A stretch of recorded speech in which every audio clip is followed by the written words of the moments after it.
Right. As opposed to having to come later on afterwards and say, oh yeah, yes. Let me think on that. There's got to be a way to think of how, and then like especially with the new state, maybe like just make it work. Even after we start, if there's things that we want to change, but I just think bear with her. So when I leave so like the day after the next deadline.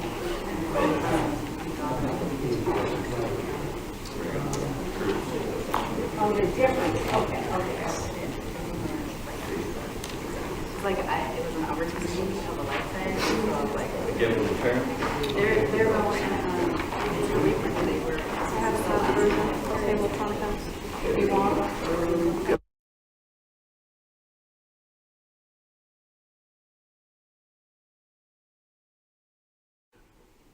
All right, everyone ready? I'm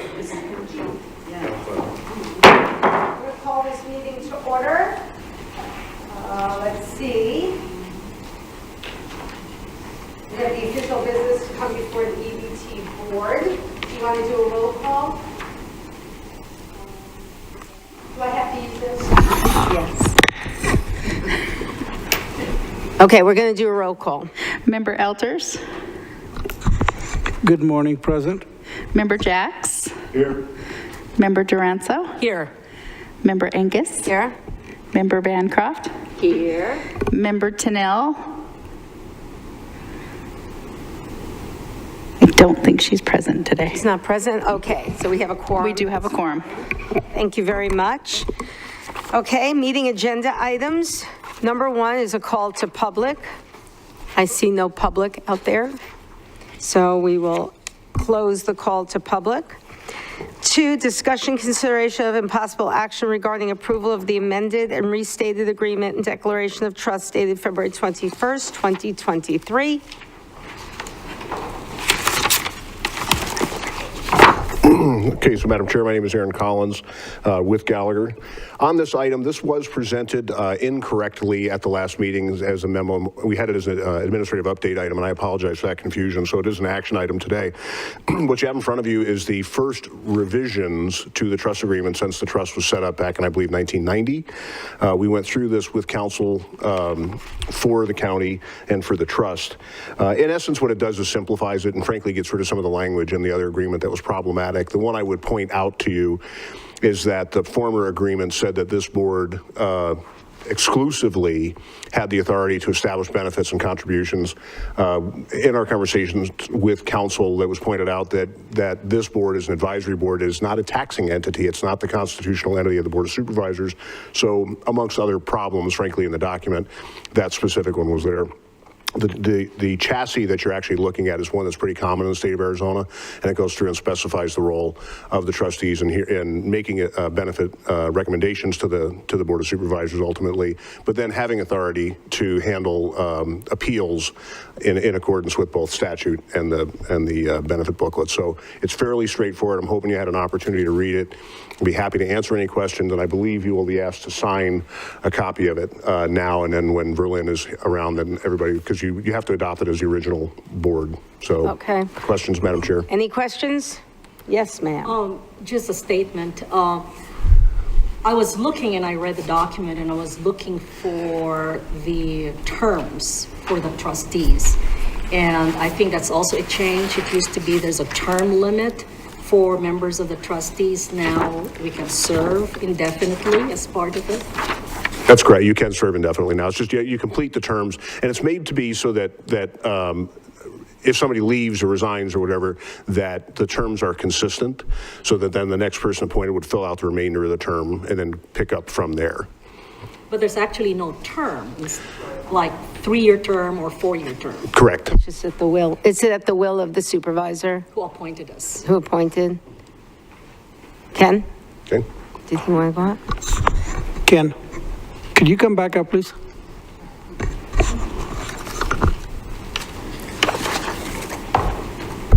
Yes, sir. The chair had a question for you. Oh, no, so we got the whole thing, you can serve indefinitely, you just have to do it at the will of the supervisor of that district, but I think what Susie's saying, it's not defined in the document. Right, the original one from 1990 said that it was 2-year terms. This one just says until replaced, Okay. removed, or resigned. Okay, And so once the Board of Supervisors appoints their person, they stay on there until the Board of Supervisors either removes them or they Right. resign. and I think that's better for the nature of this board and what we do to have that sort of historical perspective instead of coming on every 2 years and having to get acquainted with the way we do things, so. Okay, any other questions? Okay, so I believe we need a motion to accept the amended declaration of trust. Amended and restated declaration of trust. Okay, so I need a motion to accept the amended and restated agreement and declaration of trust dated February 21st, 2023. So moved. Second. All in favor? Aye. Opposed? Motion carries. Number 3, 2023 to 2024 budget building and benefit change options.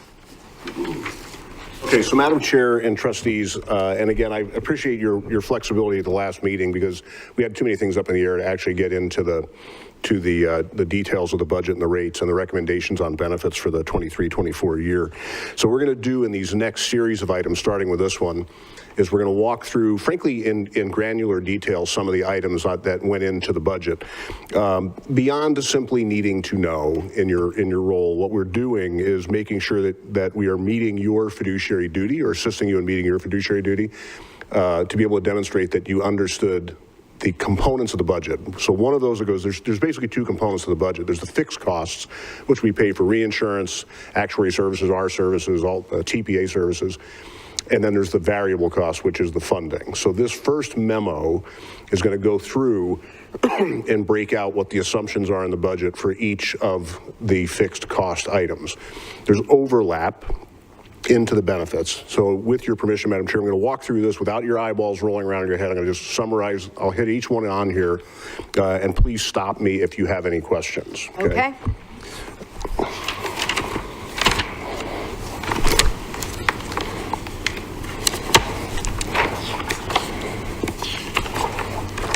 Okay, so the draft budget, we made various assumptions on the benefit levels, and you'll get into the benefits later in a following item. But these are the assumptions that we made in there. First off, for the funding in general, and we're going to have an e-session on this in a few minutes, we actually were able to reduce the funding requirements a little bit further based on the final negotiations on the PBM contract. So we got good news out of that process, so that's good. So we cut them down to the minimum numbers that were recommended on both plans, which run between 2.4 and 6.8%.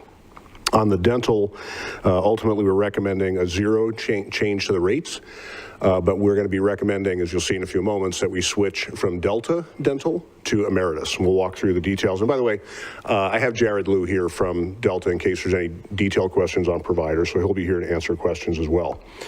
We're proposing to increase the deductible on the EPO offering in the medical plan from $1,000 to $1,200 per year.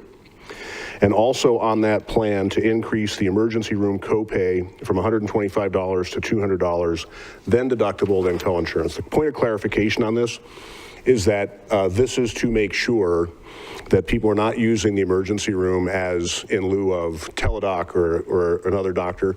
That extra amount is waived if someone's admitted to the ER, okay? And then on the high deductible health plan, we're proposing to raise the deductible and out-of-pocket max, so that the same number from $3,000 single to $3,250 and single from $6,000 to $6,500. So the deductible equals the out-of-pocket max. After those amounts are done, it's 100% pay. Okay. Those are the first adjustments to those 2 in more than 5 years. Pretty long time. And we're proposing to implement the Navigate Wellness Portal. So these items are all included in the budget. We have a budget that's in your book, and then we'll go through the revisions to that in just a couple of minutes. We talked about the revisions on the claim funding rate already, which came in at a net 4.6. On stop loss, I have a correction We had this one incorrect in the budget. We fixed it, and we'll get into that once we move into that budget building. We put it in too high. We had it at 30%. It was supposed to be at 20%. So we cut that back to fix it. Aggregate stop loss, 5% increase. Employee assistance program, we're in the last year of a rate guarantee, so there's no changes there. Life insurance, we're in the 4th year of a 5-year rate guarantee. Again, no change. Short-term disability, we have a 3-year rate guarantee. Again, no change. On the administration fees, for Meritain Health, we are in the last year of a 3-year rate guarantee with them. So there are changes. Those were contracted, like I said, 3 years ago or 2 years ago. This will be the 3rd. Total increase there is a little over $6,300 based on current. And you will recall, last year, we implemented a couple of voluntary programs, accident, critical illness, and hospital indemnity, and each of those lowered that rate by $1.50, by 50 cents, so a total of $1.50. Those are assumed in the rates that we built in the budget. American Health Group has a 2-year rate guarantee, and their rates are in there. It totals out to about a $2,400 increase.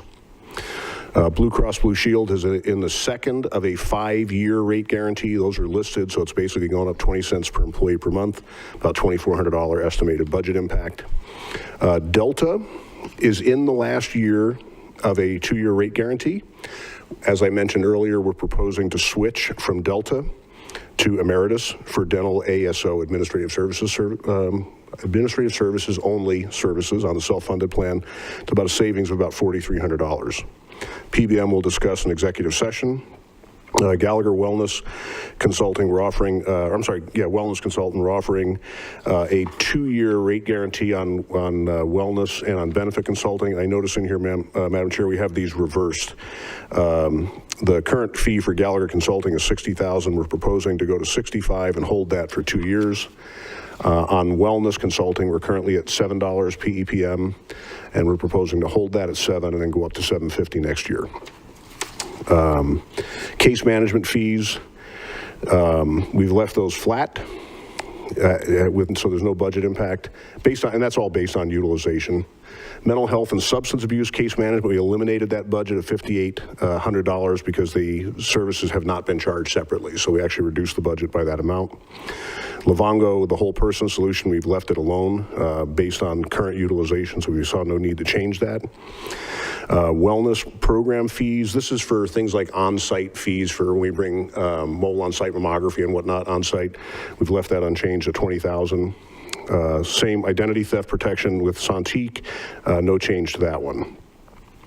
Other professional services, for actuary, you can see that we've got a 3-year rate guarantee, and the changes are fairly minor. It's currently $22,000, goes to $24,300, $25,030, and then $25,780 current year impact, or $23,24 rate impact, about $1,450. Personnel services, it's about $130,000 change, about $130,000 change increase in the budget, so it brings it up to about $506,000 for the year. Office miscellaneous expense, we budgeted $131,000. That is down by just about $80,000. Where this came from is last year we also bid the stop loss. Originally it came in high. We then worked with Gallagher's San Francisco office and kind of bundled all of our clients, and we got it in. It came in considerably lower than budget, so it was pretty cool. So it was about an $80,000 savings. We just distributed that $80,000 just to offset the other increases in the budget.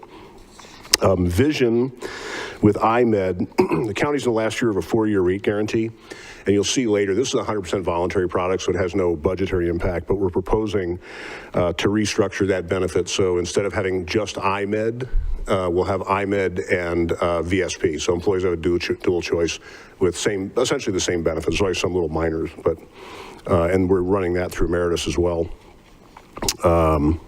So those are all of the items that are in there, Madam Chair. I think what I'd like to do right now is just hold this. I don't think we need a vote at this point because we're kind of build on each other, and we get to the final budget item on the back end. I think when you adopt the budget, we can say that contemplates all the items included under items 2 and 3. Okay. If that's okay with you. It's all right with me. It's all right with everyone else? Okay. Any questions? I know that was a lot. Any questions on any of those items while we're in here? They're pretty straightforward. Can you explain the dental again? Okay. Actually, Madam Chair, if we could, when we get to the dental, which is the next item, Okay, I'm sorry, we have the PBM RFP, and then we'll do the dental. okay. If we're, and I have the detail on all of Yeah, that. the next thing's the executive session. Correct. Okay. All right, everyone okay with that? Okay. So now we just go on to 4, and we hit, If we do the E-session now, do you want to do that now, or does yeah, that let's make do the sense? E-session now, and then we can come back, because that'll take care of that one. And then we can do the dental and vision if you're good. Okay, that sounds good. So we do it here, you just turn off everything? No, just make a motion and We're going to go in there? Okay. I need a motion to go into executive session. So, Madam Chair, we need also like a purpose for moving the executive session, like moving the executive session due to for the seeking of legal advice. I'm sorry, we've never done that, so I have to say, we're going into executive session for legal Advice. advice. Okay. And I Madam have a Chair, point second. of clarification. Jenny, did you say we have to go in the back, because we have to show them the document up on the screen? do we have someone else online that's participating? No, it's just a packet that we're going to pop up on the screen so they can see it. You guys are gonna have to make sure they're not streaming. Yeah, we didn't move Oh, they have a last week. physical copy? Yes. Okay, if you got a physical copy, then we're good. We can go in the back. Okay. Okay, we did that last time, though. We stopped streaming. Yeah, we just told him to stop. But then he couldn't do that because he won't be here, right? All right, we're going to go. We have a motion and a second. All in favor? aye. Opposed? Okay. Let's move, troops.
Okay, first I need to have a motion to leave executive session, or just a motion to go back to the regular session? Go back to a regular. Okay, so I need a motion to go back to regular session? So moved. Second. All in favor? Aye. Opposed? Carried. All right, and now we're on 4. Discussion, consideration of impossible action regarding award of the prescription benefit manager services agreement. And Madam Chair, the suggested motion is to award the PBM contract to Navitas and to authorize Ken Cunningham, working with counsel, to execute any agreements necessary to put that into effect, effective July 1. Very good. So moved. Okay. All in favor? Aye. Opposed? Motion carries. Now we're going on to 5, which is the discussion, consideration of impossible action regarding award of the dental contract. Okay, so Madam Chair, under this item, we're recommending a change in the dental network. Now, we've had multiple conversations with the board about member disruption. Specifically on the PBM side, we're talking about, frankly, the intimacy of disrupting people's particular drugs that they've been taking, whatnot, and consciously avoiding that with that one. Here, we're going to talk about disruption as a trade-off. And I've got, as I mentioned before, I've got Jared Liu here from Delta for in the weeds conversations about network. So what we've done in this particular case is we had the dental renewal priced out by the actuary, just leaving everything alone with Delta. And then we had him reprice it with the exact same benefits, but using the administrative services, the discounts of the Emeritus network. Okay, and with the existing Delta agreement, frankly, the funding is adequate. In theory, you can cut the rate by about 12%, and by going to Emeritus, you can actually get an additional 7% theoretically. Okay, what we always tell you is basically don't cut a rate, just leave it flat. There's always fluctuations and whatnot from year to year, and if you can keep a rate flat without underfunding for 3 or 4 years, that tends to be a lot easier on people overall. They like predictability, so that's the recommendation. But in looking at this recommendation, where we looked at was, number one was the discount, so which we know the discounts are superior. Secondly, the administrative services fees, frankly, not a ton of money here, about $4,300, but they are lower and guaranteed again for 3 more years. And then we looked at the network, and this is where disruption comes in. What drives the difference, the most significant factor in driving the distance and the savings with the Delta network is what's called the Premier Network. Okay, they have 8 dentists in Mohave County that agree to accept a higher reimbursement in exchange for only accepting Delta, okay? And those network, that loss of those discounts, right, actually has that big of an impact overall on the cost for the plan, okay? So when we did the network comparisons between the two, what we found is those, obviously, they can only accept Delta. Those guys are out. But Delta has a total of 25 more dentists, so a net of 17 more dentists in the network countywide. So the folks who are going to the Delta exclusive providers, the Delta Premier providers, have 2 choices. They can continue to go, and those claims will then be paid as out of network using an industry standard, and they would be subject to balance billing. Okay, so they can do that. Or they can switch and find a provider that's in network. So we know that 8 will have to make that choice, okay? 17, who may be using those additional dentists, will now have them in network, right? So that's kind of the balance. So here's what I can tell you. First off, I'm not going to be Ken, I'm not going to be Leanne, my phone's not going to be ringing, supervisor, your phone's not going to be ringing, your phone's going to be ringing, mine's not, I get that. So I always want to put that qualifier in. But I will tell you that I think for long-term stability, I think this is probably the best shot for keeping rates lower for a protracted period of time.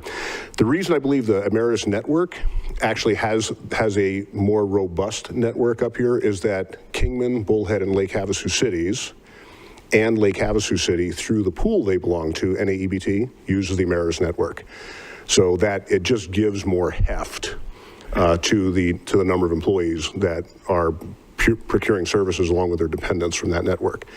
It's actually a pretty simple case to make, in theory. I throw it out to you and just say, hey, look, that's what we're recommending. I believe it will be in the long-term best interest of trust. I recognize that the employees using those 8 providers will be disrupted. I think the balance of having 17 additional providers in the network offsets it. If I had to change my dentist I've been going with for 10 years, I wouldn't be too happy about that, but I don't know. How do you let the employees know?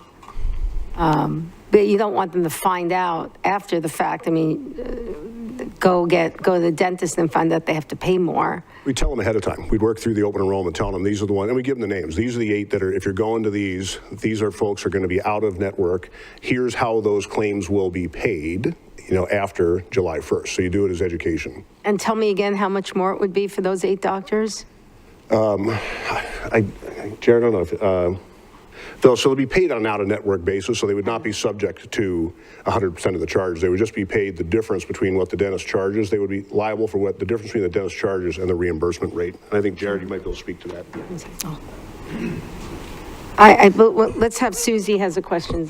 Yes. Do we know how many county employees are actually going to be affected with this change? Yeah, I believe the number is 18 employees. 18 were employees. affected, yeah. 18 employees.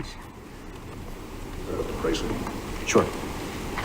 Thank you. Thank you, Madam Chair and trustees. Jared Liu with Emeritus, not Delta. That's all right. And one more other number correction. It was Emeritus has an additional 25 out-of-network dentists than the current incumbent. So that will actually, we're going to actually expand your in-network availability to providers. So speaking to the question on disruption and how does this negatively and also positive, because disruption goes both ways, right? There's positive disruption and there's negative disruption. So the reality is there will be some employees that may be faced with balance billing. They also may not be. It really just depends on how those out-of-network doctors decide that they're going to bill Emeritus.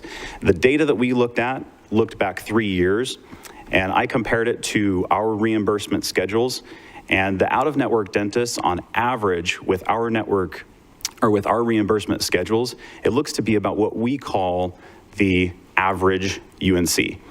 So if they continue to charge those same amounts, a lot of those members who are currently going to Delta dentists that won't be in the Emeritus network, they may not even notice a difference because of that number where it is, because our reimbursement is already going to reimburse close to, if not more than, what it's currently being reimbursed at.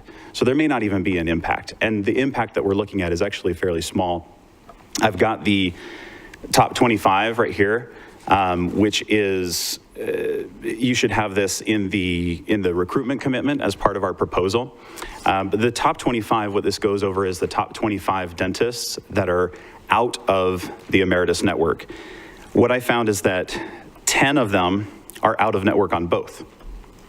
And then only 6 of them, so we were talking about 8, only 6 of them are on that premier network that we were talking about already. And of those 6, only 2 of them are in your top 10. The rest of them are, we're talking about claims in the, and this is claims submitted. This is before co-insurances, this is the raw claims submitted.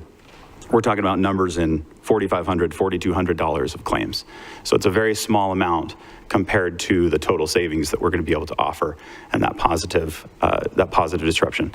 Additionally, one more point. I'm sorry, I'll make this one more point and then I'll defer to the question. One other thing that we're committing to do is we're going to take this top 25 and we're going to recruit directly targeting these top 25 dentists. And like Aaron already mentioned, with Lake Havasu, Bullhead, and Kingman, and the county potentially, we think that that's going to help really drive some recruitment efforts. We've already had quite a bit of success in the past when we've had groups come over, and that's part of the reason why our network is so large in this county. We think this will just help us further help you and your employees. So, yeah. Questions? Question. Just to clarify. Sure. When an employee goes to this premier dentist, basically what you're saying is that if you go with your plan, they may not even be forced to change because they will be billed out of network, and the billing and reimbursement is not going to be that significant in change. Is that what you're saying? Correct. So they don't have to change. I'm with you, Madam Chair. It's kind of difficult. Once you've found a good dentist, it's kind of difficult to change them. And so this plan does allow for out-of-network usage. And from our data, what we're looking at, it doesn't look like the folks who are going to continue going out-of-network are really going to be affected very much at all, if they're affected at all. Your number one out-of-network provider is out-of-network on both. So those folks really won't see any difference. It's going to continue to reimburse as an out-of-network, and they're going there by choice. That one's Family Dentistry by Design, and they've got about $200,000 of claims submitted. So, and by far, they are the largest out-of-network currently. Okay. So, but yeah, they wouldn't have to change, and we'll make that as easy as possible. Now, I will say, actuarially, when we do the math and we look at groups here, we typically see groups, once they join Emeritus, migrate toward the Emeritus network at a rate of anywhere from 5 to 10%. Now, right now, based off of your past 3 years of data, we're looking at about 90% overlap already. So essentially, 90% of your claims, they're already going to Emeritus dentists. And that's at full PPO discount. What we anticipate is we're going to have anywhere from actuarially 5 to 10%. It's not going to be 10, that would be 100%. But what my actuary projects is we expect in-network utilization to be between 93 and 96% on your group. And keep in mind, none of our doctors are premier type doctors. We're going to reimburse them at PPO rates, which will further increase those savings. Okay? So my attention, so the reimbursement rates are pretty much the same. It's just, it's going to be a lower cost to the county. Correct. Okay, so. Correct. I mean, we're not going to, it's not like the individual is going to pay less if they go to one of these, this doctor in your network. Let me see if I understand the question. So if they are we asking then if they go to an Emeritus dentist, is there potential for the member to spend less out of pocket? Yes. Absolutely. Okay. Our reimbursements for the in-network doctors, there's absolutely potential that they could be saving money as well. Okay. In fact, it looks to be that's probably That's the what way the case is going to be. it, honestly, because it's very expensive. Oh, yes. Okay. Yes. Now, one note, the only thing I don't have control over is out-of-network dentists, both out-of-network and if they're premier doctors, I don't have control over what the premier doctor can do. So if the premier doctor decides, hey, I'm going to charge $10 more or $20 more for this service, I can't really stop that. And there is potential, just to make sure we're crossing all T's, right? There is potential for that to be balance billed. However, typically what we do, and typically what most dentists do, is if there's a $10 or less balance bill, normally those go off as a wash because it's not worth, honestly, it's not worth the price of paying someone to put the claim, print it, put it in an envelope and send it out. So usually those get washed. And if you look at the data here, we look at usual and customary fees. The difference between like 80th percentile and 90th percentile, 8 out of 10 dentists charge X or less, 9 out of 10 charge X or less. The difference is literally within those small, single-digit dollar amounts for your most common services. So anticipating it and actuarially speaking, we can project all we want. We don't think there's going to be a huge impact and that there's not going to be a massive increase, but there is potential for it. So we just want to be prepared and know that that could happen. Okay. Any more questions? Sure. Oops, sorry. What about somebody with already a course of treatment going on? How is that going to be handled? That's a good question.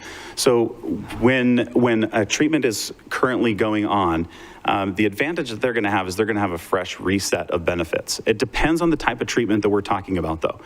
So orthodontia, and you guys could instruct us to set this benefit up however you want, but industry standard is orthodontia treatment, if it's in progress, let's say they have a $1,500 maximum now, and they're going to have a $1,500 maximum with Emeritus. If, say, $750 has already been used, they would have $750 left over. That's industry standard.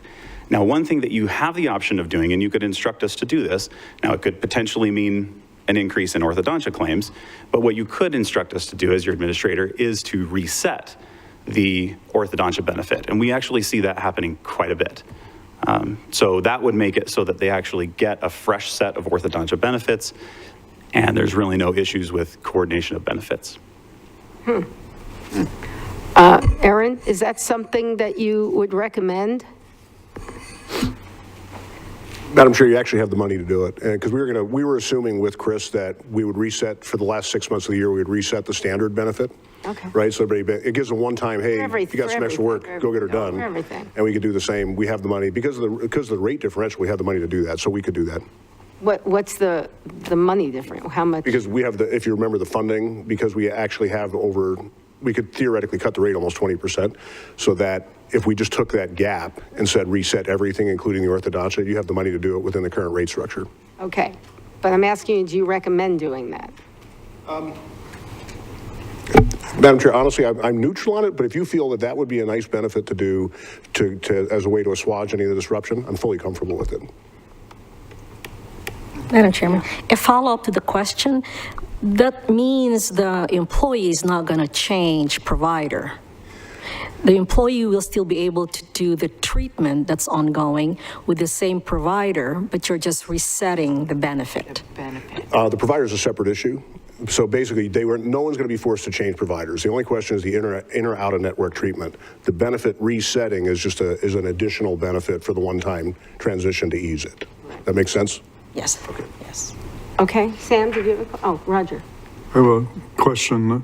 I might have just missed it as you were talking, but does Emeritus have a premier program as well? Or is it all one level? We have a second network, but it's not something that we're actively recruiting here because our PPO is so vast. We don't really need it to help get into new networks. And we've actually discussed this before. We don't think that that would be a good strategy in this county. Yes, it could enable us to get a lot more dentists, but the thing is we already are the largest network in this area. And if we do that, the potential, if we open it up, the potential is that all of our our PPOs that have the big savings, they could start requesting to be on that more expensive network, which would actually negate the savings. So we don't anticipate on doing that in this county. Okay. Keep the savings where they are. When you answered the question, you specifically addressed orthodontia. Mm-hmm. But is that really just limited to that, or is it periodontist activities covered as well, or would fall under the same? And I guess it's hard for me to wrap my head around the value of the reset. If indeed, whether it's orthodontia or periodontal work, if you're in the middle of getting a repair or restoration done, and you've already started the rate is set, and you're not going to change your dentist to complete it. While I understand that we can afford it, or it's doable without a financial impact, I'm trying to understand the value of it. And I don't know if you can help me there. Aaron, you'll probably want to address this, but I'll say my piece as well. I think so that's part of the reason why standard is to not reset. Standard is just simply to take over and continue treatment as is. Okay, but I think the value is, like, if we were to use the same numbers that I used before, right? Let's say $1,500, they've used $750, they get a fresh $1,500. Now their total orthodontia benefit that they get to use during that treatment is now $2,250 as opposed to $1,500. So there's a $750 value there that they're gaining, which is really, it's just a nice thing to do, right? That's what it is. Public relations. It's public relations. It's a public relations move. And then we're changing some things, we're taking away some things, but on the flip side, we can say, but, we're doing this, which, it's not going to help everybody, but it might help a few. Do you have any idea how many that would usually, in your course of doing business, how many people does that usually help? excuse me? So claims is, are you wanting to jump in? No, go ahead. Okay. Orthodontia claims typically make up about anywhere from 7 to 10% of your total claims. So I don't know what the exact number of employees that is, what that would translate to, but it sounds like a lot of your claims, but it's because it's a high dollar amount. Typically, it's a very small number of total procedures that are being done when you compare it to other things more relatively like cleanings or endodontics, periodontics. It's going to be a small amount, but it's about 10% of your dollars. But if you reset everything, you're saying we can, but what Sam's saying is I don't really see the value to us, it's the value to the end user. Yes. Yeah, Madam Chair, I was just trying to get a better feel for what the reset will help, and what I'm hearing is it has value to the employee to calm them down that we are making change, but it really, in the long run, it's going to help those few that will encounter it. On the other side of the coin, what I'm hearing is it has no bearing on our budget concerns or increase of cost. So in this situation, it's a win-win, and we might as well go with a reset since we see some value for doing it and no harm in doing it. Fair summary. And I want to clarify, okay, so the orthodontia benefit is a lifetime benefit. It's a flat amount you get, right? The annual max resets annually. So to go back to that question, we have a $2,000 annual max, okay? So who benefits?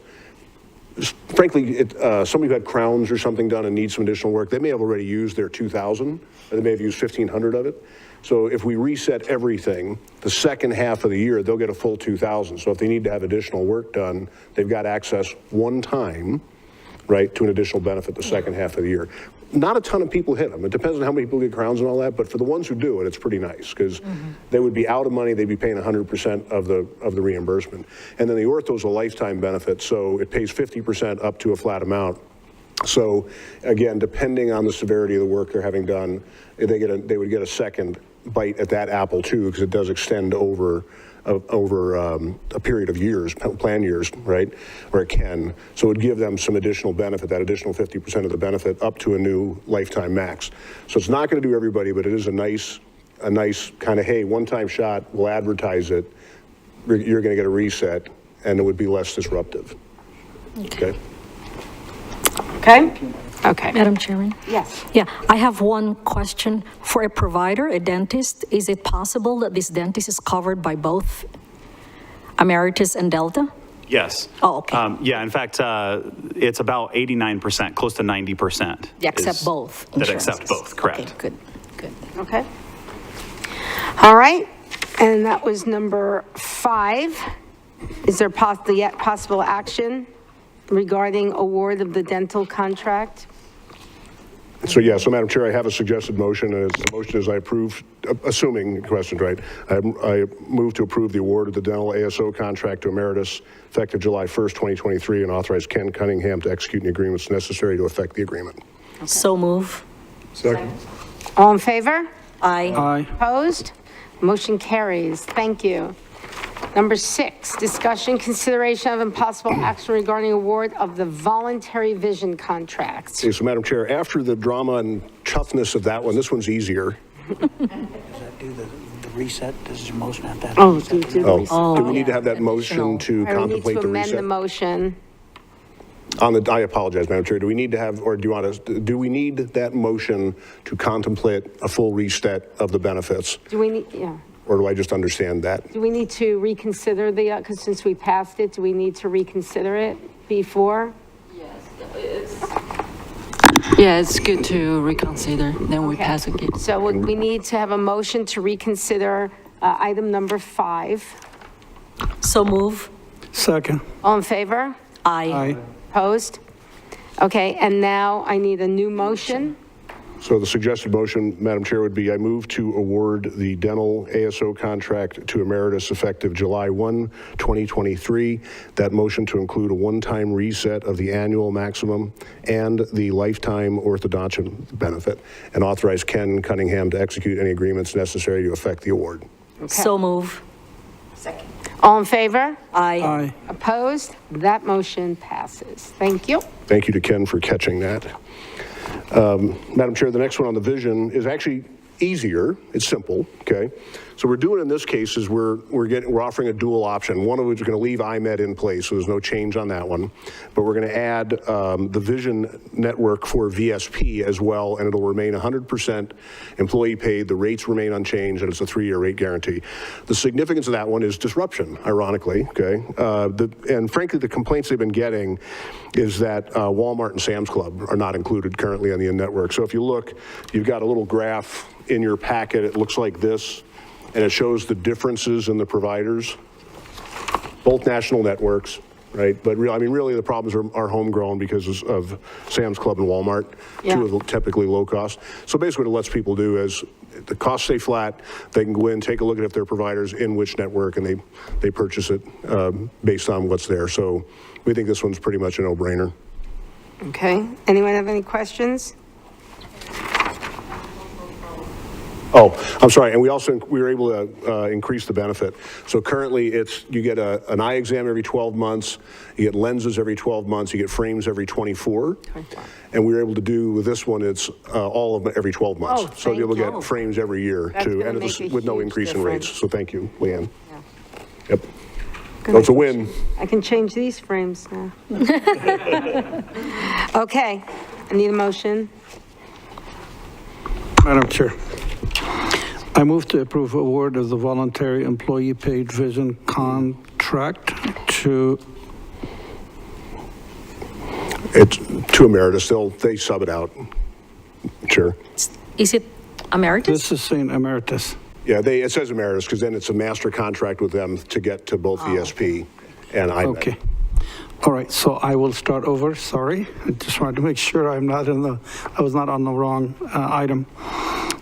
Starting over, I move to approve award of the voluntary employee paid vision contract to Emeritus effective July 1, 2023, and authorize Ken Cunningham to execute any agreements necessary to effect the agreement. So move. I think we now have double motion. We had a motion, we just needed a second.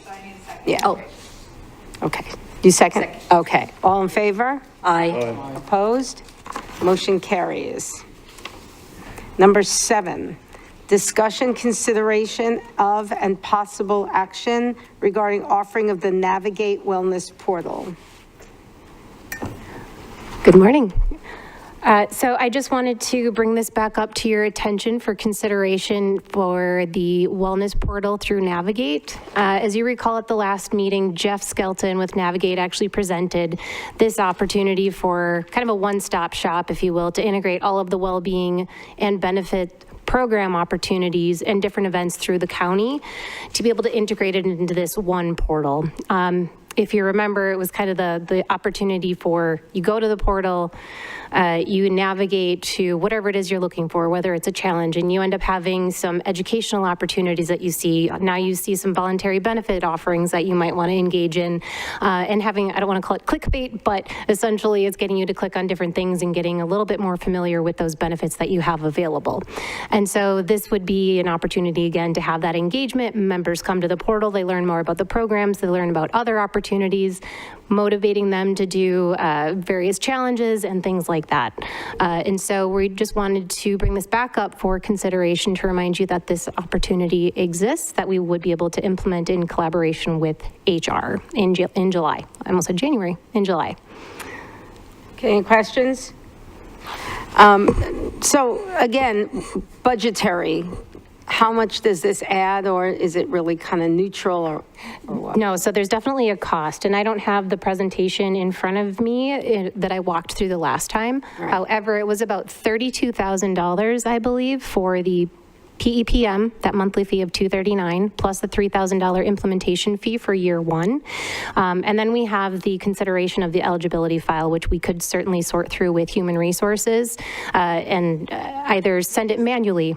So in order to have a monthly file feed so that employees are automatically loaded, and so when they go to register, their information, they just clarify, and it's confirming that you're an actual beneficiary to use the portal. So that file feed would come potentially directly from Meritain to Navigate, so that way HR doesn't have to do it. Alternatively, we would be able to have HR and support that process as well. There is a cost to do it through Meritain. Did we ever spoken to the employees and sort of general feeling if this is something that they would want, or? And so, I mean, Leon, if she wants to step up here as well, but when we're walking through the engagement opportunities with members during the wellness committee meetings and getting feedback from surveys, they do enjoy having the walking challenges and the various activities that help boost morale, engagement, and those healthy behaviors. And so it always seemed to be something that everybody enjoyed. Previously, we had Walker Tracker, and employees had high satisfaction rate with that. We decided to revamp that program. And hopefully, if we move forward with Navigate, we'll be able to kind of enhance that offering. Okay, again, this is kind of like a PR thing in my view. You know, it's a nice thing to do. It's not necessary. Is the reward worth it, in your opinion? I'll let you speak to that. Good afternoon.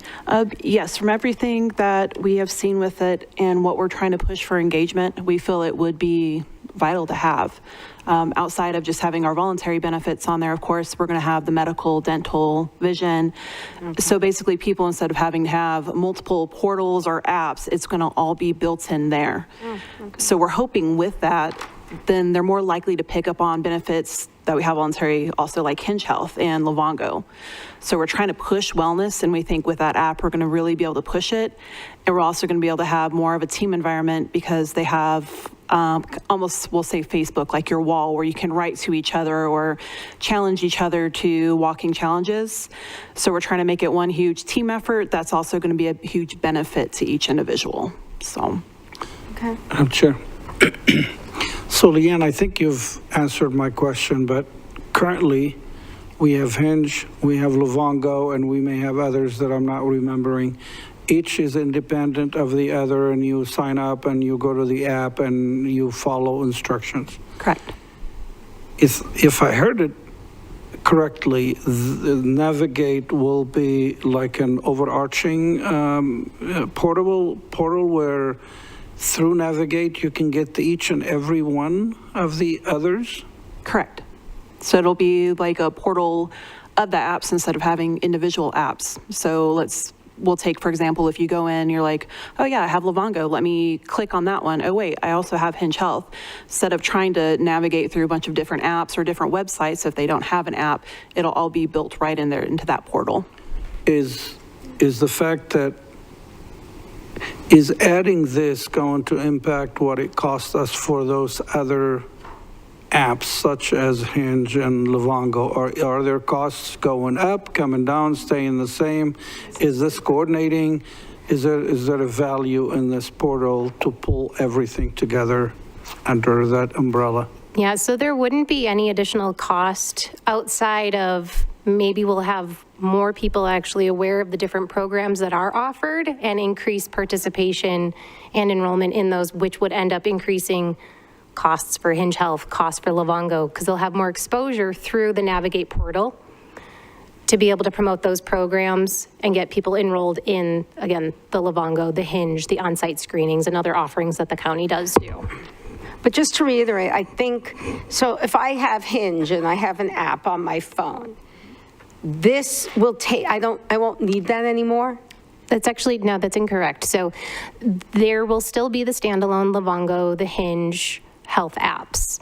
This would essentially be that one-stop shop where someone would see all of those resources that are available, and then they'd be able to click and go to those websites, log in, or the app and then it'll direct them to the And is there a way to appropriate. monitor usage? to They make sure- have, I apologize. So they do have a robust reporting capabilities, so we'd be able to get additional feedback from members, so surveys and things like that.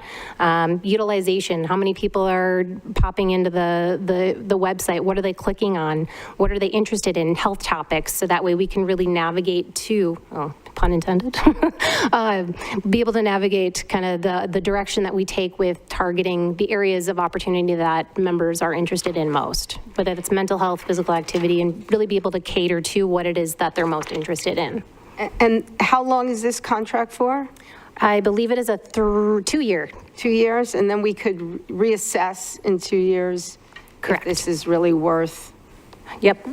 But, That's correct. and I assume that HR, you will promote this highly, because I think it's something. I mean, everyone's kind of used to now going to places that have everything at once, and, you know, sometimes it all seems very overwhelming, all the stuff that's offered. It all sounds great, but where do I start? I think that this could be actually a very good tool. Yes, ma'am. Madam Chairman, is the billing per person who uses it, or regardless of a person uses it or not, we get billed for it? Great question. So it's a PEPM fee, so it's based on employees covered on medical. So it'll be a monthly fee based on the census or the eligibility file that particular month. So it's not based on usage, much like we have with Livongo or a Hinge Health. This would be solely based on per employee per month, that we would have the $2.39 PEPM. Do we have a total contract amount? I know you have per person amount.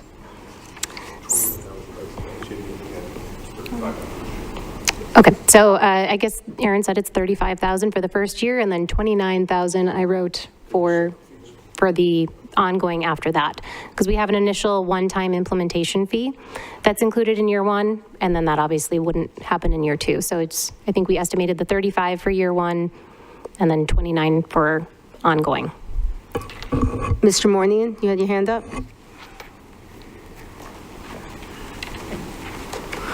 Thank you. I just had a quick question. I'm looking through the backup on page 71 and 72 for additional opportunities. Having worked at employers that had this kind of program before, the incentives, these are both quoted upon request items and the rewards mall, which my past experience is that employees that participate in challenges, they kind of earn credits towards, you know, they go onto part of the portal where they can choose their own type of rewards for participation. They say quoted upon request. I just want to know if that had been discussed or considered as part of this. Thank you. Thank you so much. Great question. So with the Wellness Committee, the Mohave in Motion Wellness Committee, we were discussing, along with HR as well, we were discussing what are those incentive opportunities. And so essentially we haven't used that $20,000 bucket fully every single year. So should there be an incentive, whether it's quarterly, which the committee would utilize those funds to actually reward and incentivize members. So there wouldn't need to be that kind of incentive mall where there's an additional charge. We would be able to have that administrative access, or Gallagher would have that administrative access to be able to pull those reports and then work with HR on administering those incentives that fall within that 20,000 budget that we have. Would this portal also contain information about wellness things like the mammogram, the moms, and the health assessment? Because they seem to come, you know, I get them in my email, and I wish I had a whole thing of the whole year. I don't know if maybe you do that now. So, you know, I could plan my own healthcare around that. So to answer that question, we will have it where it can go on and navigate, but we do have it under the HR homepage, under the Mohave in Motion, the employee wellness.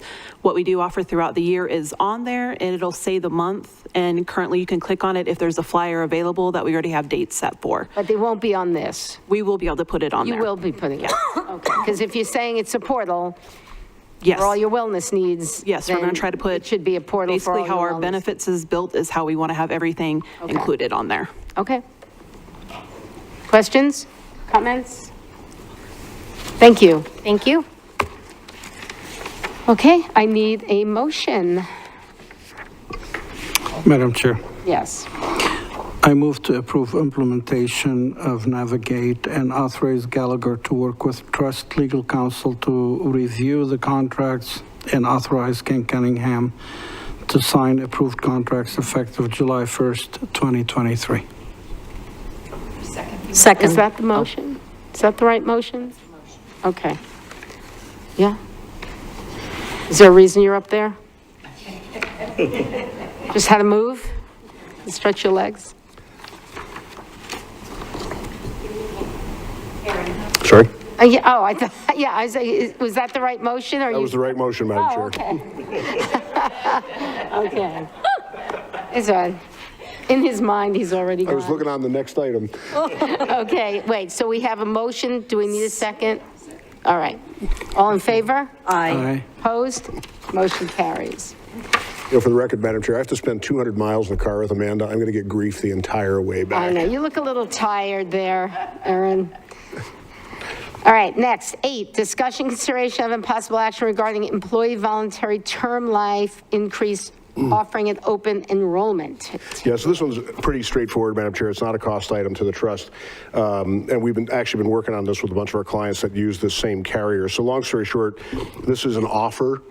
It's a one-time open enrollment for employees to get up to $100,000 of voluntary life insurance, no evidence of insurability. So in standard 10,000 increments they've had before. So if because typically they have a 30-day window when they first come in to get that guaranteed issue amount. And then what I say is you're a pumpkin on day 31, right? You can't get any more. Everything after that is subject to evidence of insurability. So this would basically be, it's work for HR to administer, but anybody's out there can pick up another $100,000 as long as they don't go over the $300,000 limit. So if they've got 250 in effect, they can get an additional 50. If they've got 0 in effect, they can get 100 without, frankly, you could have a cancer diagnosis, right? But if you're actively at work, you can sign up and get $100,000. So it's a nice one. It's a no cost item. Our suggestion is to do it. And Leanne will have to administer it during open enrollment, but that's about it. All right. Any questions, comments, motion? Madam Chairman, I move to approve the one-time open enrollment for employee volunteer life in amounts not to exceed $100,000 as outlined by orcs, whatever. Okay. Orch. Second. Okay, we got a motion and a second. All in favor? Aye. Aye. Opposed? Motion carries. Item 9, discussion consideration of impossible action regarding MCEBT vendor renewals effective July 1st, 2023. Okay, so Madam Chair, a little bit of redundancy on this, but we always defer, frankly, in terms of more disclosure than less, okay? So most of these items are covered in that opening agenda item, but this is the difference is these are the ones where the contract has expired, and these are having new renewal offerings, okay? So that's the distinction. Regardless of cost, I'll go through those. So the first one, again, short-term disability, it's Oaks is proposing another 3-year rate guarantee, continuing at the same rates as in effect. Okay, so no budget impact on that one. American Health Group is proposing an increase of 20 cents per employee per month for 2 years on the pre-certification, and then on the independent review and medical necessity, an increase of $35 an hour, $35 per case from $165 to $200 per case. And then they've actually reduced the audit and negotiations percentage of savings from 20 to 15%. Again, our recommendation on that one is to do it.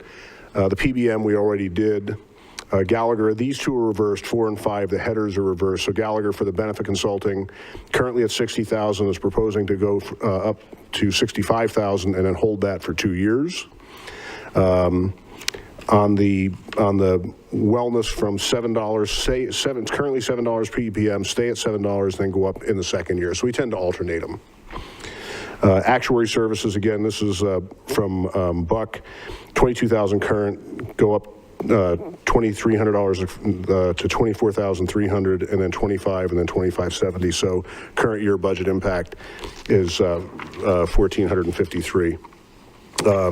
You have two choices, Madam Chair. You can approve these now, or I was going to say later on when we do the actual budget, what we could do is if you approve the budget and rates, what I would do in that motion, I'd give you an amended motion that says your approval is deemed to incorporate the items covered in those two budget items, in those two other memos. I can do that as one. Do you want to do it now or? Understand that? Okay.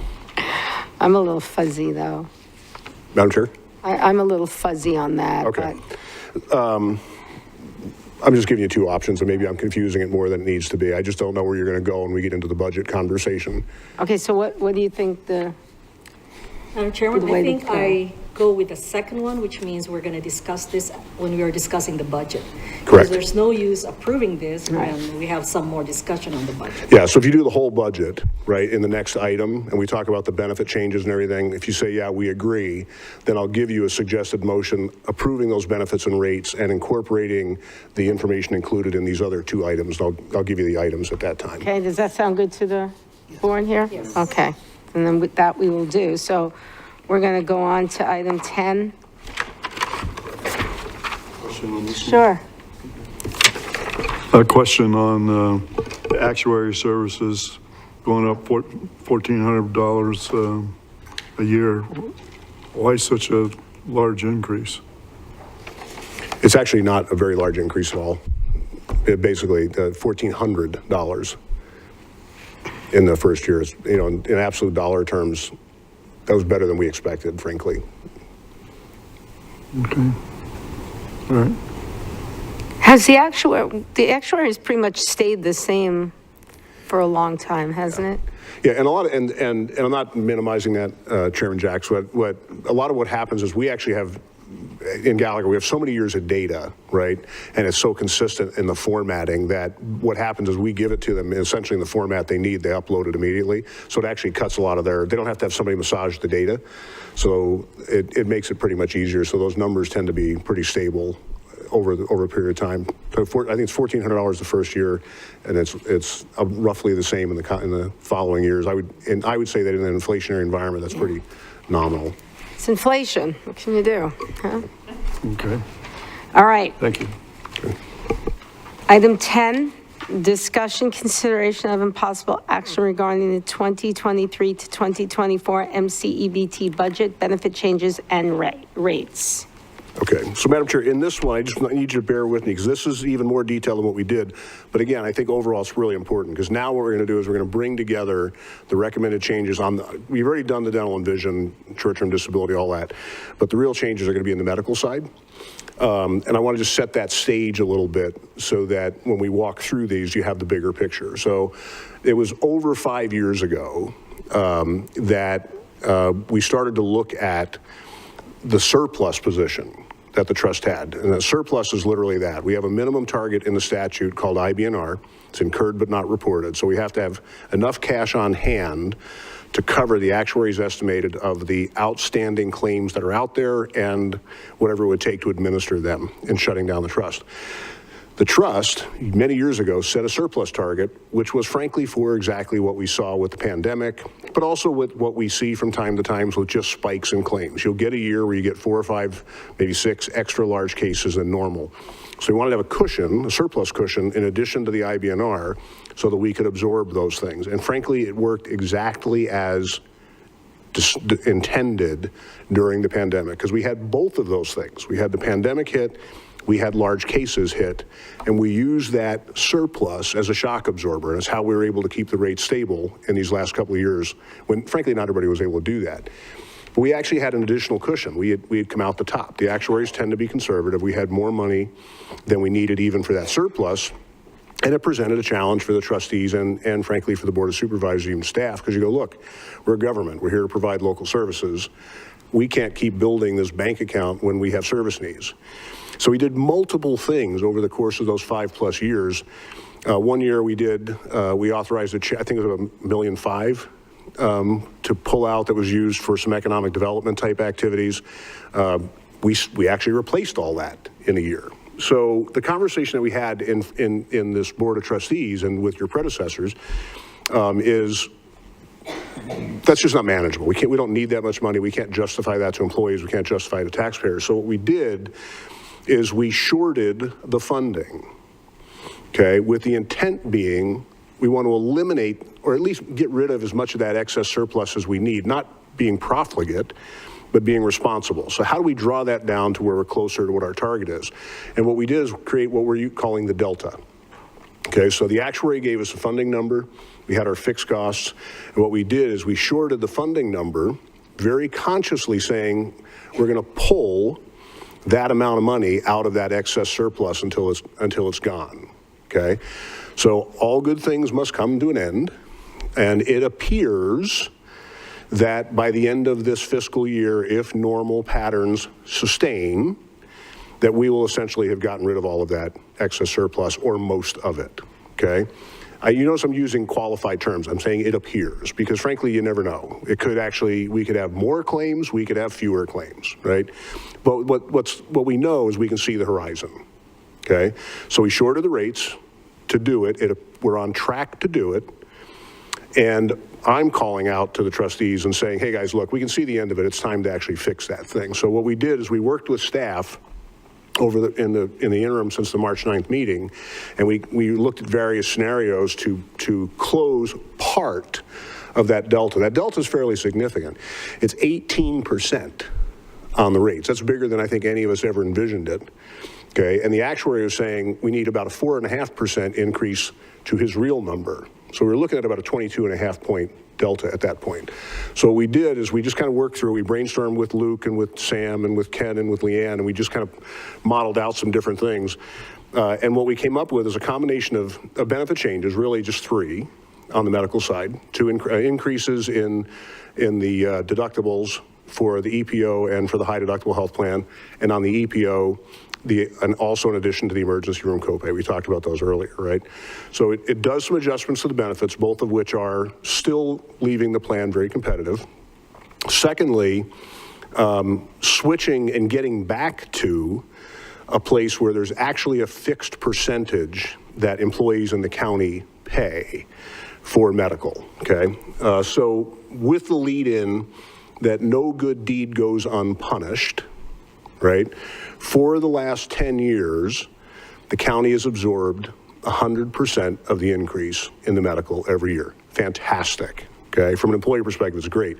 But what it does is it also destroys any kind of consistency in those percentages. So it got down to where in one of the pages, just as an example, employees were paying 8.1% of the employee only, 11.2% of the employee spouse, 10.8% of the employee child, and 12.2% of the family. Numbers are all over the place, and that's because a flat dollar amount hits differently depending on your percentages, right?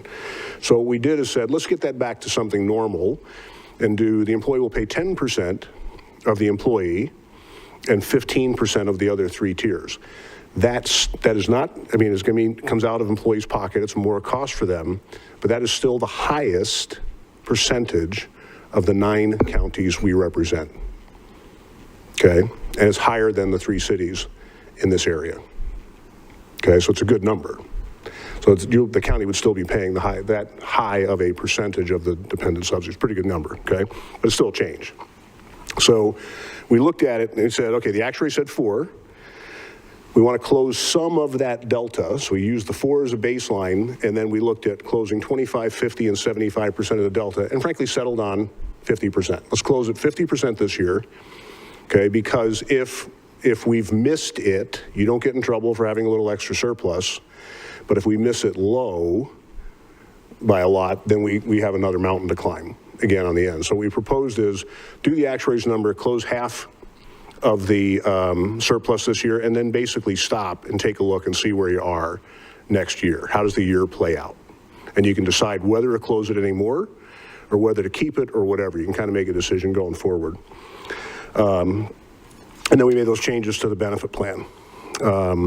We looked at adding vision this year and decided against it. And frankly, I think Madam Chair, you raised the thing. How do you tell employees, hey, your cost is going up, but by the way, we're adding vision? We realize that's dumb. It's not going to work. Okay, so hold that, kind of for a future year.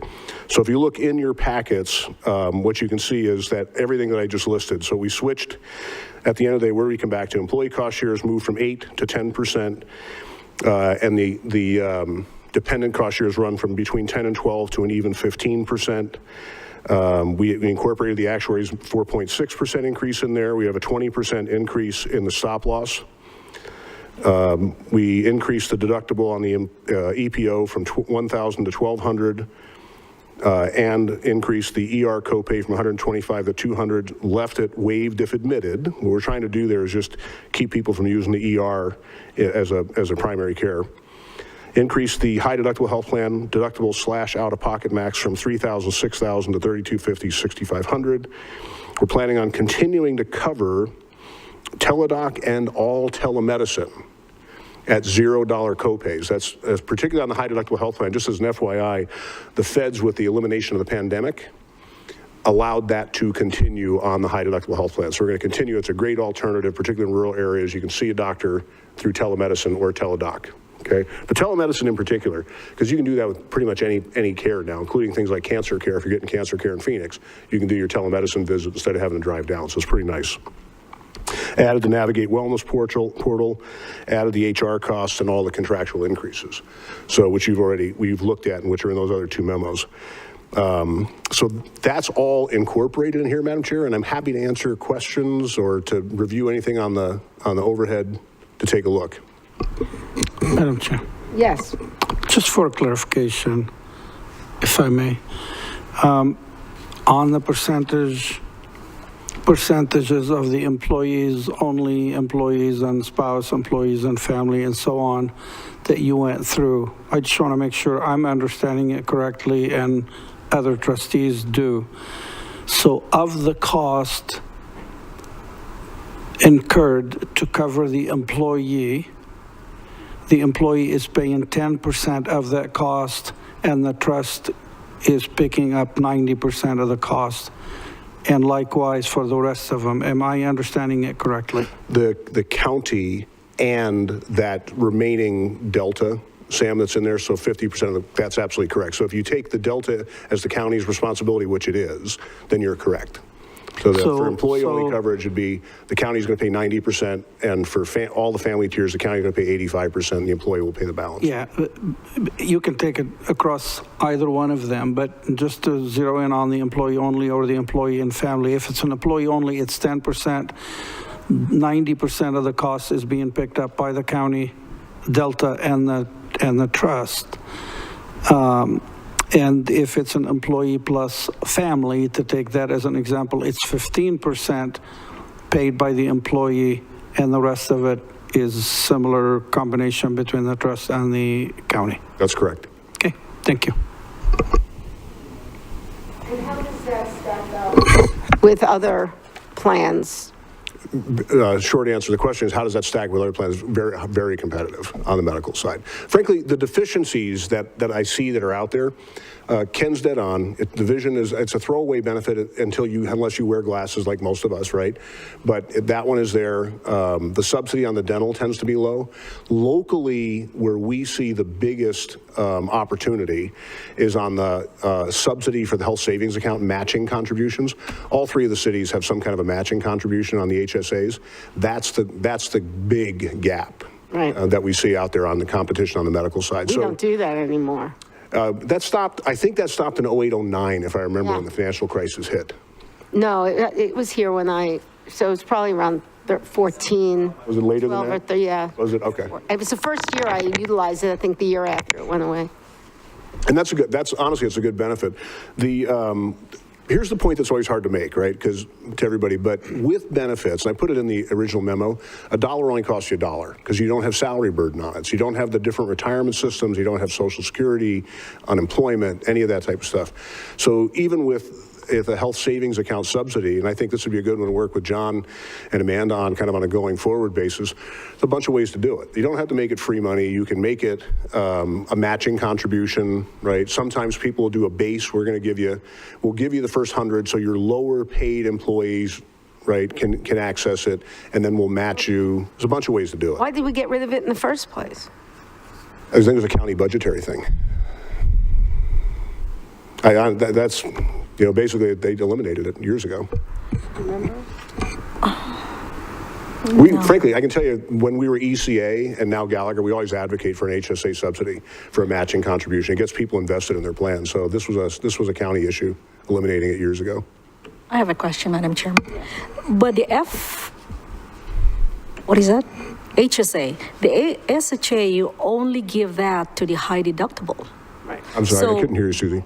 The high deductible plan. Right. Yeah. So basically, you're not giving it to everyone. If you are on the lower deductible plan, then you're not eligible to establish an SHA. Yeah, and the reason the HSA, people try to incentivize the HSA is the premium's lower, so the cost to the employer is less, right? So a lot of times what they'll do is they'll use some portion of their savings, if you enroll on it, to fund the HSA, so it becomes kind of an equal spend item. But the actuaries will tell you that HSA utilization tends to be about 3% less than EPO. So you try to find the sweet spot to incentivize people over to pick up some of that savings. That was the thinking on that. You know, that's what made the HSAs attractive. But after you took that away, it wasn't that attractive anymore. And we saw it night and day. I know I switched back. So I don't know. We're not rethinking it this time, but in the future, maybe you want to rethink that. Madam Chairman? But I think being retired, and I have an SHA before, I still have it now. So I am able to continue to use that even up to a certain age, wherein if you don't use it for health, you can take it, you just have to pay the taxes on it. So there is a benefit in establishing the SHA. It's better if it's, matched by the county, but having it also, even at match, is still a good thing for employees. If you do it right, and I think you did a really good thing with the portal just now, right? Because the idea is there's so much out there, it's overwhelming. All of us hate insurance, right? So if you can stitch it together, and Ken and Leanne have done a really good job on the education with employees, but the HSA type education, particularly for a public employee who has a defined benefit retirement, when you match long-term participation in a health savings account and a defined benefit retirement, they can really facilitate it so you can retire pre-65 and it can help with your Medicare, with your medical expenses, and then stretching into Medicare. It's a complex item, but you guys are actually very well positioned to do it. And my only rub, I would just say, the benefit of me leaving is you get a new set of eyes. Amanda's staying here. She's got all the history on the benefits for going back 13 years. Missy will stay on the wellness side. But, and I hate to admit and say anything nice about John, but John's got a new set of eyes and he looks at it a little bit differently. And that fresh set of eyes to restructure some things, I think is a really good opportunity with Ken and Leanne. They got the team in place to take a look at doing this, and ongoing forward. On the teledocs, you're saying that we pay 100% of that. And Correct. how does that stack up to other plans in this area? I don't know, Madam Chair. I have to We're get always back. looking for, we always say we have to stay competitive, and what do we give that others don't? We really have to look at all of that. I would honestly have to check. Most of our plans, because the feds made the change, right, and it was on the HSA side, where they allowed with the high deductible health plans to do this, we've been recommending to our clients continue to do it, not just for teledoc, but for all telemedicine, right, because our clients are rural. Right. So When I did it, I still had to pay a fee. Yeah, this will be zero. It should have been zero before. It should have been, actually. I can look into that to see if you got something, yeah. All right, I'll Because it go should back be to my zero. records. Okay, did you have a question, Sam? Yes. So we've discussed the cost and fixing it for employees and employees plus dependents. And then you've walked us through the increases to the EPO as well as the HDAP. And then we've discussed the gap in the funding of 25, 50, or 75, and the value of going to the apparent value of going to the 50% because it's a balancing act. What would that translate to the direct costs of the employees as far as every 2-week take home, and what are those dollars and the impact of those changes onto the employee? that And spreadsheet. could I clarify, so this is based on the 50% closing of the Delta? That's the one I'm asking for, Madam Chair, because that's the one that Aaron zeroed in on and we discussed before. Yeah. Okay, so I'm going to think this is going to be in front of you. I'm going to put it on the screen. Okay, so we looked at a total of 3 options, right? We looked at closing 25% of the Delta, we looked at 50% of the Delta, and 75% of the Delta. Okay, and this goes together with switching to the employee cost to 10% on the employee and 15% on the dependent tier. So if you look on the screen, and we'll polish these down because we have some. Aaron? Oops. That's not the 50, the one we're looking at, right? I was going to ask the control room to slide the screen so we can see whether it's 50% or 25. It's that green color at the top of the screen that is not. That's the 25. What you see on the screen is 25. Okay. It would be helpful to see the whole screen, so there you go. That's 25. 25%. So is that the right slide that you want us to see, Aaron? It is, I'm just trying to get it to, something happened to the mouse. This is the 25%. Oh, okay. Got it. Thank you. I'm starting to feel like the uncle who got let out for a day. For us, we can't see. It's not centered.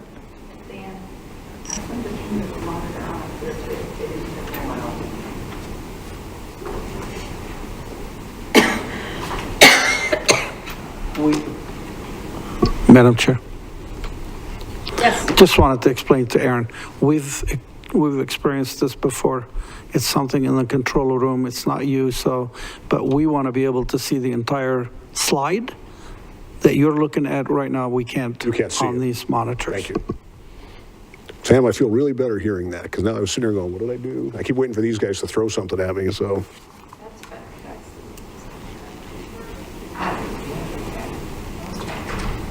Aaron, don't full screen it. Whatever screens on there, can't recognize on their monitor, so leave it a little bit. Okay, smaller. perfect. Okay. So leave it like that instead of, can you see it, Sam? Yes, yeah. Okay. Just a hair back, they went a little too far. Yeah. But then we're good. You're good, okay. So on the top, are you seeing my cursor move? Okay.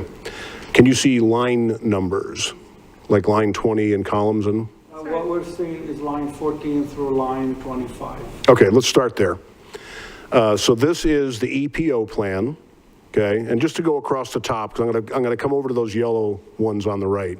What you have is the census assumptions, that's the January enrollment figures of how many people are in each of those tiers.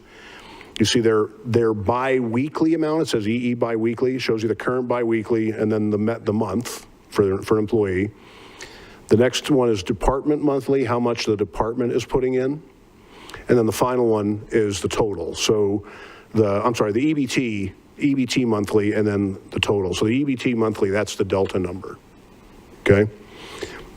And then you have, in column J, you have the new percentage with the new costs. And we'll round those because we caught a change in the stop loss today, so we'll throw them off. They'll become an even 10, 15, 15, and 15. So we then have in column L, the first yellow column, the employee monthly costs at the 10 and 15%, and then the monthly difference and the biweekly difference. So I'm going to focus on the biweekly difference just because that's a lot of numbers. So if we do this, where we close 50% of the delta and we have the 4.6% the actuary recommended and all of the fixed costs, an employee's cost every 2 weeks for that tier will go up by $12.76 for the employee, $45.67 for the spouse tier, $43.09 for the child tier, and $55.72 for the family. That's on the EPO. And then I'm going to scroll down. On the high deductible health plan, the same numbers, the employee will go up $10.86. The spouse tier will go up $38.41. The child tier will go up 36.47, and the family tier will go up 47. And they'll actually decrease slightly once we get them down to even percentages, but those are the basic numbers. That is in addition to the higher deductible. Correct. It's in addition to the higher deductible, and it's in addition on the EPO to the change in the ER copay. Okay. Yeah, what can you do? Yeah, I get it. Okay, Madam Chair, I'm not trying to minimize, but I see the anguish, right? It's been 10 years since anything happened. And what I would say, and the beauty of going to 10 and 15, okay, is I think you can insulate employees, right? I'm not being cold. I know nobody up here is becoming wealthy working for Mohave County, right? But what you wind up doing is you wind up building pressure up inside the plan. And instead, by doing it on a percentage basis, when the premium goes up, you can slide smaller amounts across each year and just let it float. And I think honestly, that predictability is what people look for. No one wants the cost to go up, but predictability is at least more easily budgeted. Well, the real story is that we've been absorbing these costs over the years, and now it's time to pay the piper. Correct. Yes. Madam Chairman, based on talking to some employees, I think they realize that because of the inflation everywhere, they expect a little increase in what they're going to pay. What they don't want to see is that the benefits are taken away from them or reducing the benefits. So I think some of them are willing to pay a little bit more, but because they're used to everything going up, but not to take away any of the benefits that we previously offered, because that would be a big hardship on their part. So I think this is kind of a balancing act for everyone. It really is. I agree. It's easier to walk in and go, everything's fine, everything's great, but the reality is 10 years is an amazing accomplishment.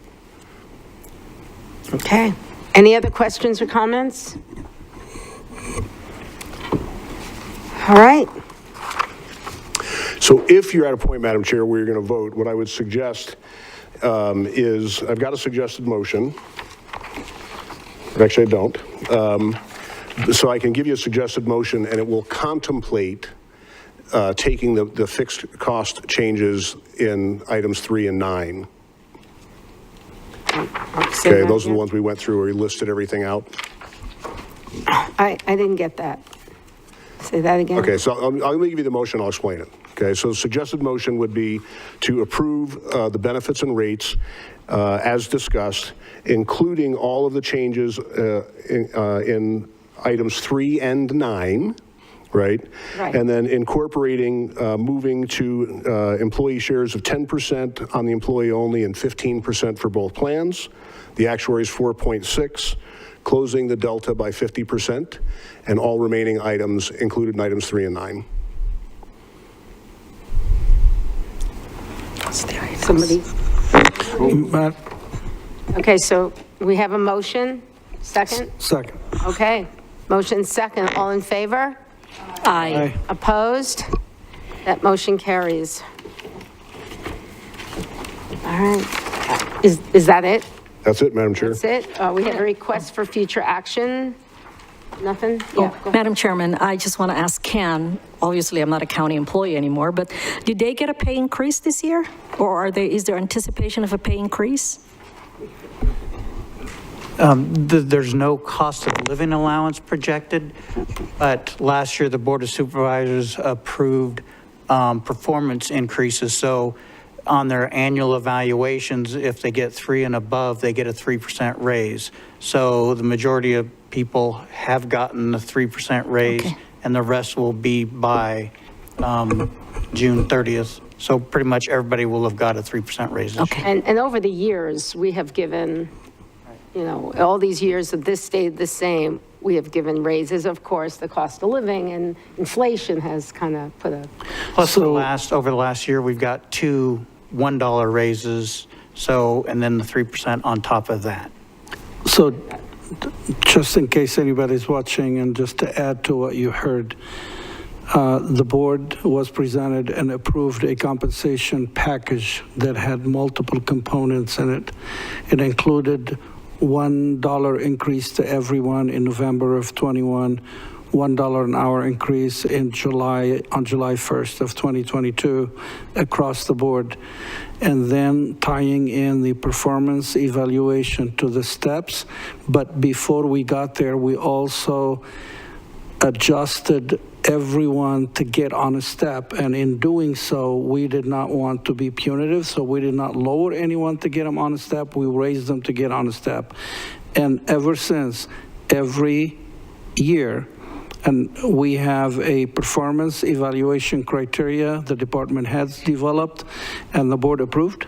So if an employee meets the performance expectation, they get a 3%. It's really seen as a reliable system that the employees know, and it takes into it the merit of those increases. So those that receive the 3% are the ones that are performing and meeting expectations. Is it enough? We're currently in our budget process, and we're looking what other counties are doing, and there's a lot of pressure to do something, and we're looking at the board earlier this year approved a PTO buyback policy of up to 40 hours with some guidelines and instructions. We are working to fund that this year.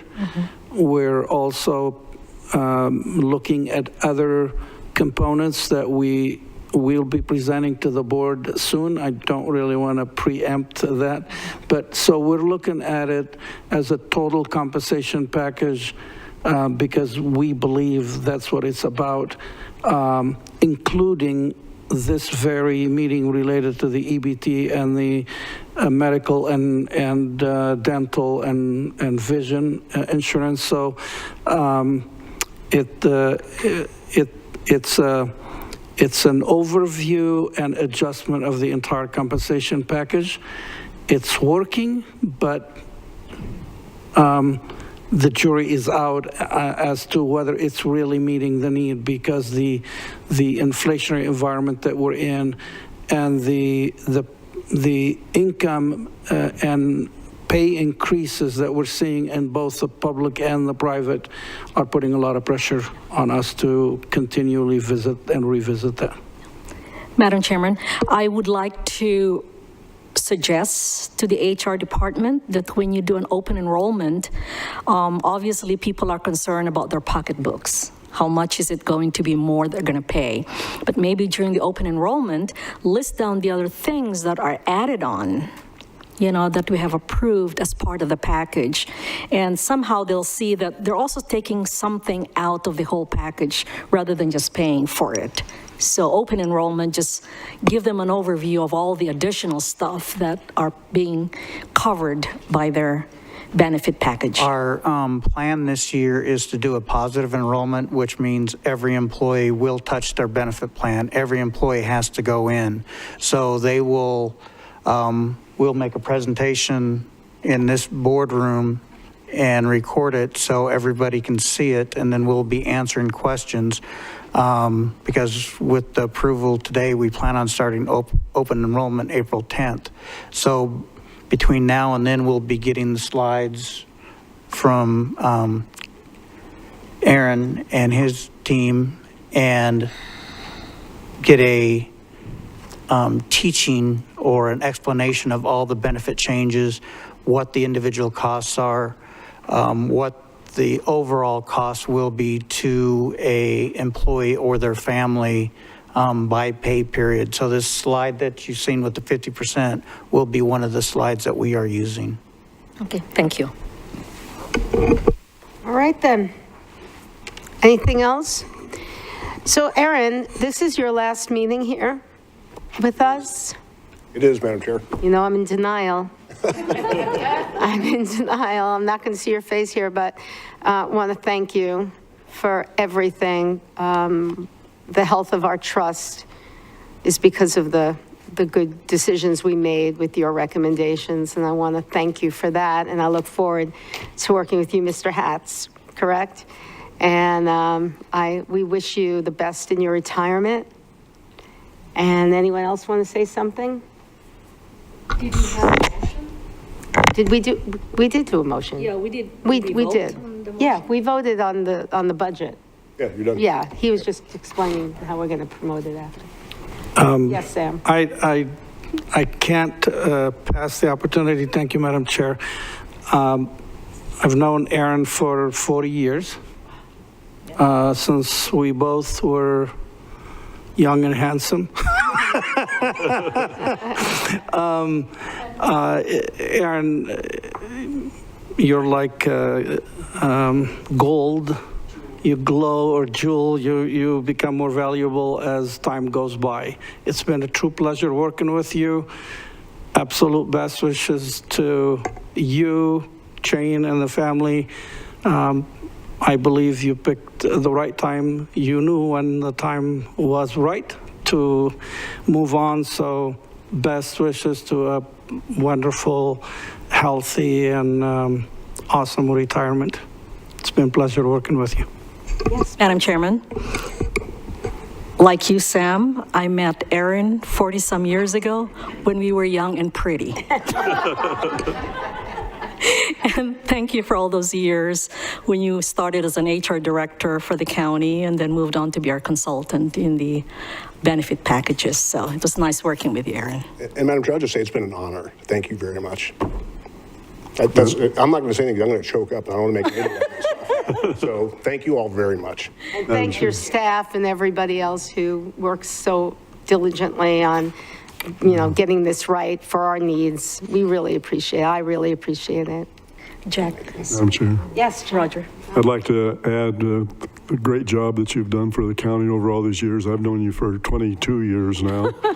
And I also have to say, when I was superintendent of schools for Kingman, and I was scared to death that we had messed up with the IRS, you came to the rescue and calmed us down, and that everything is going to be all right. Thank you. Thank you. Can't get any better than that. Thank you all. Seriously. And We'll one miss more you. thing for your crown of glory. I don't think people also know that, what was it now, 5-6 years ago? You came in and literally saved the Lake Havasu School District from impending, I believe, almost bankruptcy. It was a very bad situation. You came and fixed it. And also Bullhead City. I mean, you've been invaluable. So thank you. Thank you. Would you tell my kids that? All right, if there's nothing else, the meeting is adjourned. Thank you. Thank you.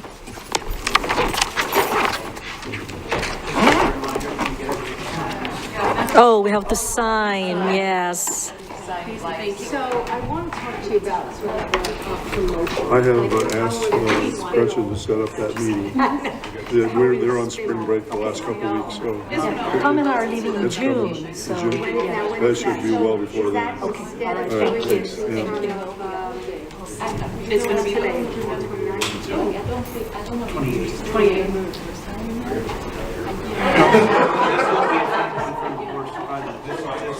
28.